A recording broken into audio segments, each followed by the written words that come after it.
You know, never let anyone tell you that light novels don't teach you things. For instance, in today's book, we learn a valuable lesson. When a 1,500-pound vending machine comes flying off the back of a truck, it's a really good idea to just jump out of the way and not try to catch it.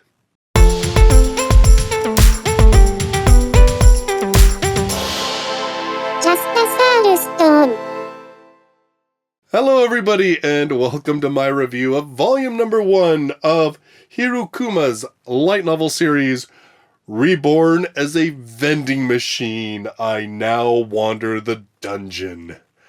God, I can hardly say that without laughing. This is put out by Yen On. If you want to pick up your own copy, I do have links to Amazon as well as the book depository in the description down below.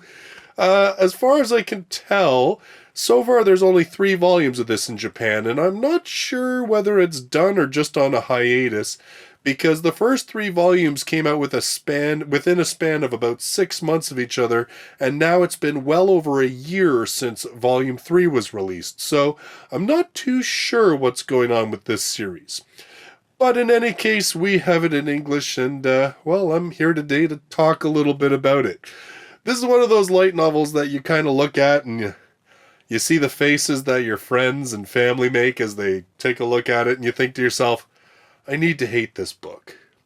This book represents everything that I should hate when it comes to light novels, because there's so many really good light novels with great stories and great characters, and this just makes light novels look really stupid. But the sad part is that I didn't hate this book. I won't say that I loved it. There were a couple of times where I kind of was able just to put it down and not be too, put out by it. But it did a couple things that I will give it credit for. First of all, the book does a good job of just giving us some likable characters. Lamis, who is the cute female on the cover here, is one of your very open, warm, kind-hearted good girls. Just the kind that you really just can't help but like her. And her innocence, you just kind of want to embrace it and protect it. And I think that kind of works as being slightly more than a typical cliche by the fact that Boxo, the vending machine, yes, his name is Boxo. If it gives you any idea what kind of character Lamis is, she named him Boxo, because it sounded cuter than just box. Yeah. But even he says the same stuff about Lamis. He has this very protective attitude towards her. It doesn't hurt that she has this blessing in this world of magic and monsters, that she has the blessing of might, which means that not only can she carry around a 1,500-pound or so vending machine on her back like it's nothing, it actually makes her life easier because the additional weight means that she has to exercise a bit more control, and it's easier for her not to just lose control of her ridiculous strength. Yeah, so she's a really cute, innocent girl that could punch down a building if she was upset. Yeah, I mean, it works. It works. The other thing is that even the character of Boxo, God, that sounds, yeah, wow. I really wish I could say I hated this, because I really want to be snooty. I really do. I want to put my nose in the air and be like, this light novel, I'm above this light novel. And yet, I kind of enjoyed it. So Boxo, most of the book is told from Boxo's point of view. And there's a couple things about this light novel that at least I was kind of like, I'm glad they made certain decisions.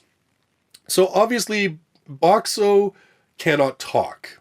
He's a vending machine. He has about 5 pre-recorded messages that the average vending machine would have. Welcome. Thank you. Insert coin. Too bad. Try again next time. That's about the extent. And mostly he communicates with Lamis by yeses and nos. So welcome is yes and too bad is no. And so because he is, of course, sexless, Lamis takes him everywhere, including to the public bath at one point. And the thing is that Boxo, of course, was a man before he became reincarnated as a vending machine. Every time, it anyway. Um, and I liked at least the fact that he was like, you know what? Because I still remember being a man, seeing these beautiful women in their underwear and naked and stuff, registers that this is like, that they're beautiful. Registers that, if I still was a man, this would probably like result in all sorts of unfortunate biological things happening to me. But I'm a vending machine, and so oddly, even though I know that they're beautiful and I can acknowledge it, it really just doesn't do much for me. Which means that this book avoids a lot of the sexual pratfalls that you'd actually see in a lot of other novels. In fact, there's one point where Boxo is approached by a lady of the night who sort of oversees the ladies of the night, that there's a lot of newcomers in town and she's afraid of STDs, and so Boxo, well, I mean, he's a vending machine, man. He hooks her up with some condoms. That's what kind of book this is. But it's really just handled in just sort of a, okay, yeah, that's all right. I know what you need. And that's really it. It avoids a lot of those more embarrassing or eye-rolling sexual innuendo pratfalls, guy accidentally grabs this or grabs that. It doesn't happen because the main character is a vending machine. And because he's a vending machine, and even he surmises it's because he's a vending machine, he realizes that a lot of his drives and urges are pretty much non-existent because he's a hunk of metal. He just acknowledges the fact that because he remembers being a man, that he's like, all right, that's cool. That's beautiful. Yeah. So I'll give it credit for that. I will also give it credit for the fact that it actually created a mechanic where it requires Boxo to sell stuff. So, of course, there's no electricity in this world. He runs by points. So I guess we equate this to his magic, if you wish. How does he gain points? He has to convert money into points. How do you get money? You gotta sell items. And that, again, is one of the kind of interesting things of this book that I kind of thought, oh, okay, well, it's, I get it. I see where this mechanic is going, and it's not horrible.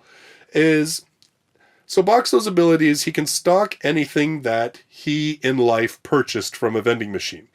And it just so happens that in life he was a major, vending machine otaku. Yes, apparently this is a thing. He would travel and buy weird things from weird vending machines and stuff like that because, well, he'd buy almost anything from a vending machine at least once just because that was his thing. So he's got tons and tons of items to choose from and tons of features to choose from.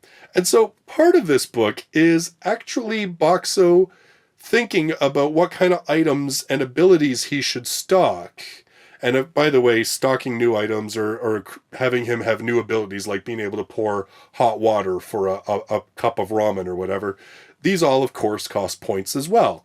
So part of this book is almost like a business analysis aspect where he's like, okay, I will sell these products between these times of the day because A, they'll be more popular, and B, then I'm not even openly competing with the other businesses in town.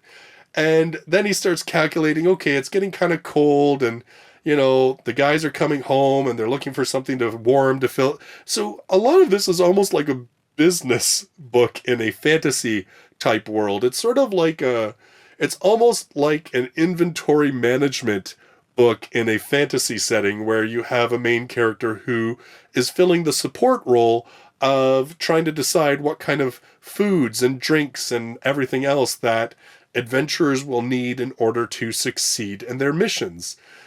There's also a couple of interesting points in the book where Boxo has to use his imagination to come up with ways to help people, even though really he's got nothing. He has one thing he can do to defend himself. Other than that, he has really no offensive capabilities whatsoever. So he has to come up with some imaginative things, and you'll probably you'll either chuckle or roll your eyes at the fact that at least some of them are, pretty much internet memes. That's his solution. But again, you know what? I think it's that you have this character who is kind of just a good guy. I mean, He's not trying to take advantage of people. He has the ability to give free items, which he does do when the occasion truly calls for it. He tries to set his prices in a way that's reasonable, that is going to allow him to gain points so that he can continue to live, but at the same time isn't being unreasonable or feeling like he's stealing from this village that he's sort of become a member of in his own unique kind of way. I also like the fact that this is kind of a gritty world. There's not everybody. The people in Lammas's immediate circle, of course, are fairly good people because, Lammas is this sweet, innocent girl, and so that's kind of the people she gravitates towards too, are the people that her sweet, innocent heart tells her are good people. But there are some stinkers in this bunch. Not really in her immediate circle per se, but this is a town where a lot of adventurers pass through, and not all of them are good people. So, as I said, we have some discussions in this book about things like crime. We do have Boxo having to be on guard because there are people he feels are meaning to cause him ill will, especially by the fact that, he's this machine that people dump a lot of money into, right? It doesn't take much for people to start thinking, I bet you I could break that machine and get myself some cash. Of course, like I said, we do have kind of the adult discussion about the ladies of the night and STDs. But I kind of liked the fact that, Boxo was kind of I don't judge, man, whatever. As long as you're good and you're safe and you're happy doing what you're doing, whatever, it's cool. It was all right. So, now, if you're looking for a really complex story, if you're looking for a story that has a lot of world building, this really doesn't. It's a pretty straight ahead, the whole thing is I wandered the dungeon, right? Well, it turns out that this village he's in, even though it seems to have a sky and the sun rises and falls for however it does, they're apparently on a floor of a dungeon, a massive dungeon. And each floor has a boss that needs to be defeated so they can move to the next floor. Well, that's about as much world building as we get, and it sounds like this floor's boss, for whatever reason, has not been defeated. So that's kind of the gist. Really, this is very much a slice of life. How does a machine that can provide items that are useful to people, that seems to do it magically, how does it interact with a society in a fantasy sort of setting? How does it, what kind of thought process goes into stocking said machine so that it continues to be a success? It's at times, like I said, kind of interesting, and at other times it's a little cringy, and at other times it's a bit eye-rolling. But all in all, I couldn't make myself hate it. And in fact, seeing that it's only 3 volumes, I thought to myself, I could actually see myself reading 3 books of this. If I had looked it up on Japan and it said that there was 30 volumes, I probably would tap out because I just cannot see myself reading that many of these. But you know what? If it's one of those series that's only 3 volumes long, 4 volumes long, I could see myself hanging in there till the end of this one. You know what? It's not going to change your minds about reincarnation isekais. I don't think that as much as Boxo is an okay guy, he's still relatively bland. If it weren't for him having to calculate what products to sell and how to sell them and everything else, he'd be a very generic character, aside from the fact that, like I said, he doesn't have the same kind of crazy urges that a lot of light novel male characters do. He's not quite as quippy and fun and interesting as some other main characters, but overall, it was an okay book. Like I said, it wasn't as stupid or inane as I thought it would be.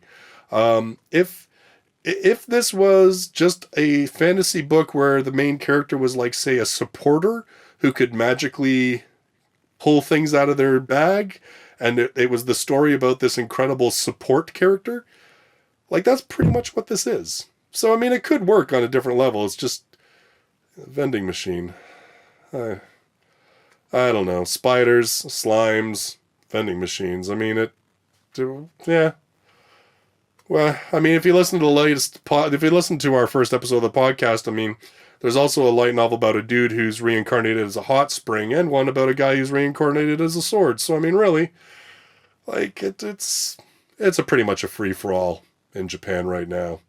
But in any case, my thoughts: Reborn as a vending machine. Now I wander the dungeon. I didn't hate it. I didn't love it. But you know what? It was kind of like an okay, fluffy, turn my mind off kind of read. It was not the warm, fuzzy read of I've been killing slimes, so I'm not going to give it that high praise. But at the same time, you know what? If it's a really short series, it'd probably be fun for a laugh or two. For my next review, I am continuing my quest to try and get caught up with all the brand new Volume 1s that have come out recently. So my next review is going to be on a new J-Novel Club title, and that is The Magic in This Other World is Too Far Behind. That's going to be my next review. So if you love light novels and you're brand new to the channel, you should subscribe. I do 2 to 3 reviews every week, as well as a weekly countdown of the top 10 best-selling light novels in Japan. Thank you so much for joining me in this video. I look forward to seeing you in the next one. Until then, bye-bye for now.